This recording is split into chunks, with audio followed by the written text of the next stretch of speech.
For का मतलब क्या होता है? के लिए। टू का मतलब क्या होता है? के लिए, लेकिन हर जगह नहीं होता है। It is important to me and it is important for me, ये मेरे लिए जरूरी है। कौन सा वाला सेंटेंस सही है?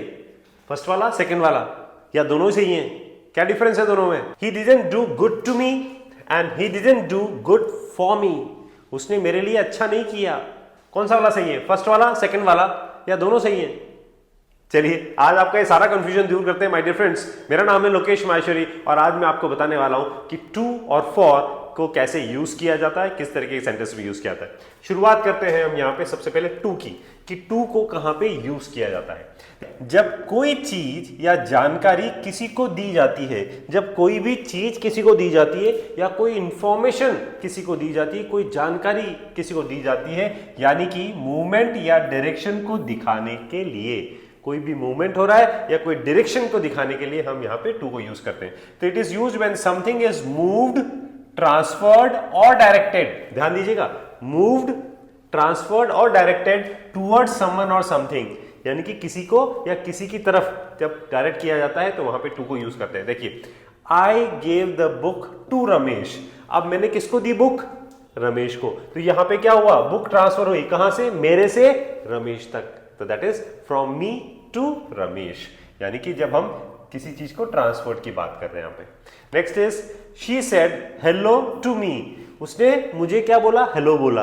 तो यहां पे क्या हुआ? वर्ड्स को क्या किया गया? मेरे तरफ लाया गया, यानी कि वर्ड्स को जो है डायरेक्ट किया गया मुझ तक। Next is we went to the market. अब हम कहां गए? मार्केट गए। तो क्या हुआ? हमारा मूवमेंट हुआ।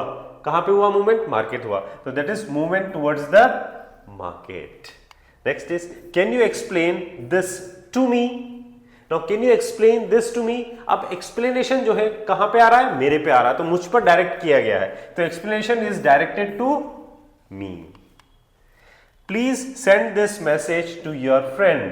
Now, message भेज दो अपने फ्रेंड को। कहां भेज दो? फ्रेंड को भेज दो।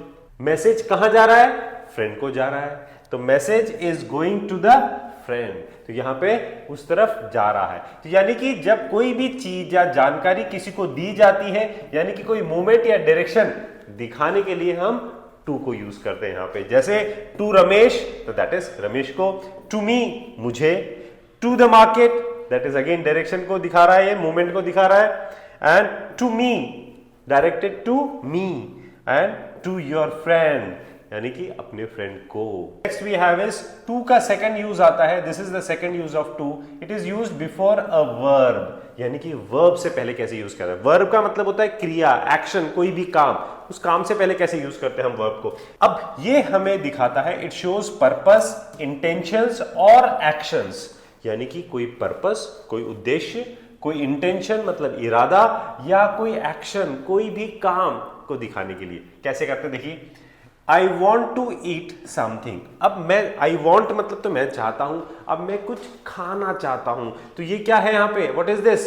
आई वॉन्ट टू ईट समथिंग, यानी कि मैं कुछ खाना चाहता हूं, ये मेरी दैट इज इंटेंशन है, मैं कुछ करना चाहता हूं भाई। I want to learn English, मैं इंग्लिश सीखना चाहता हूं। I want to go abroad, मैं विदेश जाना चाहता हूं। I want to meet mister Amitabh Bachchan, मैं अमिताभ बच्चन से मिलना चाहता हूं। तो ये क्या है? आपके इंटेंशन है ना, जो आप करना चाहते हैं। शी लाइक्स टू डांस, अब उसको पसंद है। शी लाइक्स मतलब उसको पसंद है। क्या पसंद है? डांस पसंद है। तो शी लाइक्स टू डांस। देखिए यहां पर लाइक्स भी वर्ब है और डांस भी आपका वर्ब है, ठीक है ना। जैसे मैं बोलूंगा I like to speak English, I like to speak English मतलब मुझे इंग्लिश बोलना पसंद है। He likes to play cricket, उसको क्रिकेट खेलना पसंद है। तो he likes to watch movies, उसको मूवीज देखना पसंद है। तो यहां पर कोई भी चीज को करना पसंद है तो यहां पे टू के बाद वर्ब की फर्स्ट फॉर्म आती है, यानी कि वर्ब से पहले आपका टू आ जाता है, that is before a verb.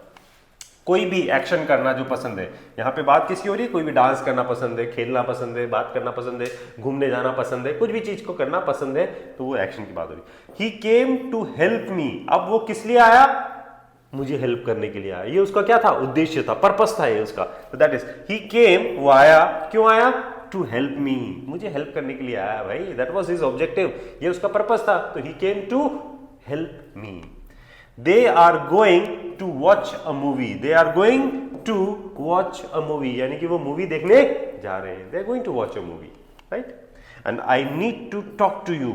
I need to talk to you, यानी कि अब यहाँ पे आई नीड मतलब मुझे जरूरत है, और टू टॉक टू यू मतलब तुमसे बात करने की जरूरत है यार, क्या है, इंटेंशन है, पर्पस है मेरा, दैट इज, तो I need to talk to you, मुझे तुमसे बात करने की जरूरत है। वर्ब से पहले टू को यूज किया जाता है और टू के बाद वर्ब की फर्स्ट फॉर्म ही होती है। Next we have is for को कैसे यूज करते हैं, देखिए फॉर का मतलब हो गया आपके दैट इज के लिए, फॉर का मतलब क्या हो गया, के लिए। नाउ जब आप किसी के फायदे के लिए, मदद के लिए कुछ कर रहे हैं, जब आप किसी के बेनिफिट के लिए, हेल्प के लिए कुछ कर रहे हैं, तो वहां पर हम फॉर को यूज करते हैं। So when something is done to help, benefit और सपोर्ट समवन, किसी को हेल्प करने के लिए, बेनिफिट या सपोर्ट करने के लिए, वहां पर हम फॉर को यूज करते हैं। देखिए, आई bought a gift for my sister, I bought a gift for my sister, मैं किसके लिए लेके आया, सिस्टर के लेके आया, क्यों, क्योंकि उसको बहुत अच्छा लगेगा, वो बहुत खुश होगी, तो उसको खुश करने के लिए मैं लेके आया, so to make her happy, so I bought a gift for my sister, मैं अपनी सिस्टर के लिए गिफ्ट लेके आया। This coffee is for you, ये कॉफी आपके लिए है भाई, मतलब अब मैं क्या कर रहा हूं, आपको हेल्प कर रहा हूं यहाँ पे, this coffee is for you, या आपको बेनिफिट कर रहा हूं या किसी भी चीज से, to benefit you, that is, तो this coffee is for you, ये कॉफी आपके लिए है।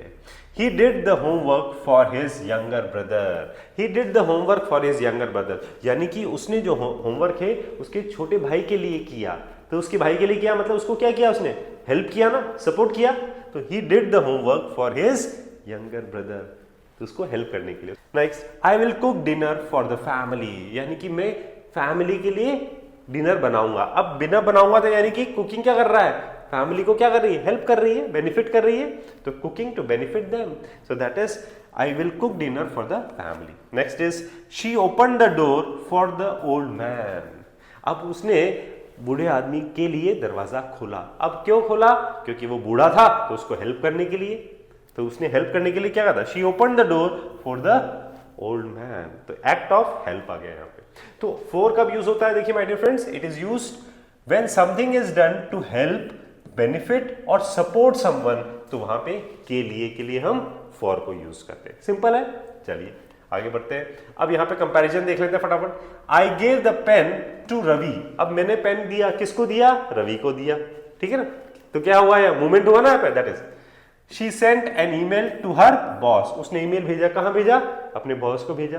सिमिलरली अगर मैं बोलूंगा I bought a pen for Ravi, अब मैं रवि के लिए पेन लेके आया, ठीक है ना, I bought a pen for Ravi, यानी मैंने रवि के लिए पेन खरीदा, अब मैंने रवि के लिए पेन खरीदा तो उसको अच्छा लगे या वो खुश हो, तो मैंने उसके लिए पेन खरीदा, ठीक।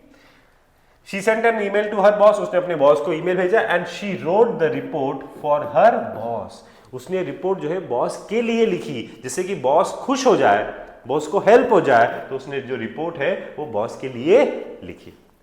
ही handed the keys to his wife, उसने जो की थी वो कहां करी, डायरेक्ट कर दी वाइफ को, मतलब मूवमेंट हो गया ना, डायरेक्ट कर दी उसने वाइफ को, तो he handed the keys to his wife, उसने जो चाबी जो है हैंडेड ओवर कर दी वाइफ को। He washed the car for his wife, उसने कार उसकी वाइफ के लिए धोई, यानी कि उसको हेल्प किया, सपोर्ट किया भाई, right. Speak to the teacher, teacher से बात करो, speak to the teacher, carry the books for the teacher, books जो है टीचर्स के लिए बुक उठा के लेके जाओ भाई, कैरी करके ले जाओ, हेल्प करो यार टीचर को। अब यहां पर this is a comparison of to and for, ये टू एंड फॉर का कंपैरिजन है।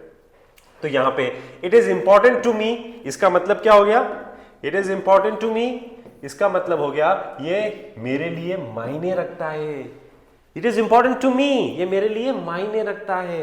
यहाँ पे honesty is important to me, यानी कि ईमानदारी मेरे लिए मायने रखती है, तो यहाँ पे मेरे लिए मायने रखती है। And it is important for मी, यानी कि ये मेरे लिए फायदेमंद है, तो यहाँ बेनिफिट की बात होती है, ये मेरे लिए फायदेमंद है भाई। Exercise is important for me, exercise मेरे लिए फायदेमंद है, समझ में आ गया ना। सो दैट इज मेरे लिए मायने रखता है और मेरे लिए फायदेमंद है, तो यहाँ पे टू और फॉर का ये आपको डिफरेंस समझ में आ गया होगा, राइट। चलिए एक और एग्जांपल आपके लिए फटाफट से देखते हैं। ही गेव द लेटर, अब उसने लेटर दिया, किसको दिया, फटाफट से बताइए आंसर, जल्दी बताइए। He gave the letter to me, अरे मुझे दिया ना, डायरेक्ट किया मेरी तरफ, तो he gave the letter to me. I cooked dinner, अब मैंने डिनर बनाया, किसके लिए, मेरे पेरेंट्स के लिए, उनको हेल्प करने के लिए, सपोर्ट करने के लिए, तो that is for my parents. She went dash the bank, वो गई, कहां गई? बैंक गई भाई, उसका डायरेक्शन को बता रहा है। She went to the bank. I bought a cake, मैं केक लेके आया, किसके लिए? अरे आपके लिए लाया भाई, फॉर यू, आपको खुश करने के लिए लाया मैं। And send this file dash the manager. अब इसका आंसर आप कमेंट में लिखिएगा।